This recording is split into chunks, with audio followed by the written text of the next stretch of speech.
खेर वाला पेड़ है जो अपने पान के अंदर में नहीं कत्था यूज होता अच्छा है। अच्छा, कौन सा? कौन? ये जो तोता बैठा वही वाला। अच्छा, ये खेर का खेर वाला पेड़ है।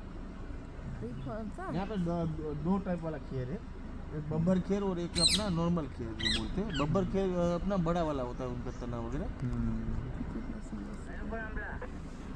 डर रहा है फली क्या? खा रहा है, उसको खाने के लिए गया होगा ऊपर में, या तो अपना नेस्टिंग सीजन आ रहा है तो उसके लिए खोखला ढूंढ रहा होगा तभी।